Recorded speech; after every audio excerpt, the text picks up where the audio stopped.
అసలు ఏం జరిగిందమ్మా? అడ్మిషన్ ఫీజు కట్టించుకుంటున్నారు సార్ మా చేత. ఏ క్లాస్ చదువుతున్నారు మీరు? Inter second year sir. Okay, ఏం జరిగింది చెప్పండి సార్.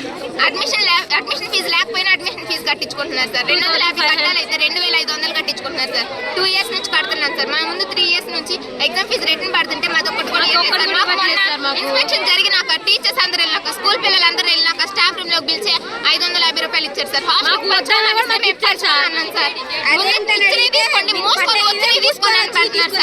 అడ్మిషన్ ఫీజు ఏం చేస్తారంటే ల్యాబ్ ఎక్విప్మెంట్ వాడేమని చెప్తున్నారు సార్. ఎవరు చెప్పారు? అంటే ఉన్నతాధికారులు చెప్పారా మీరు వచ్చిన వాళ్ళకి అని ఇట్లా సమస్య చెప్పారా? మొన్న వాళ్ళు వచ్చారు సార్ ఇన్స్పెక్షన్ కి. వస్తే లెటర్ రూపంలో రాసి ఇచ్చారు సార్. మీ పేర్లు బయటకు రావు అంటేనే మేము లెటర్ రూపంలో రాసి ఇచ్చాము. రాసిచ్చిన లెటర్లు మొత్తం వాళ్ళకి ఇచ్చేళ్ళారు సార్. వాళ్ళకి ఇచ్చేళ్తే వాళ్ళు మమ్మల్ని టార్గెట్ చేసి ప్రాక్టికల్ మార్క్స్ లో తగ్గిస్తామని చెప్తున్నారు సార్. Fail చేస్తామంటున్నారు sir. నువ్వు ఎంత కట్టావు ఇప్పుడు?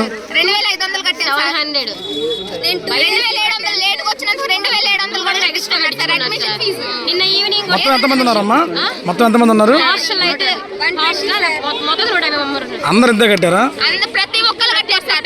దేశంలో లోపల కూర్చోబెట్టుకొని బయటకు సార్ కాళ్ళు తెచ్చుకున్నారు సార్. మేమైతే మొత్తం ఎంతమంది ఉంటారమ్మా?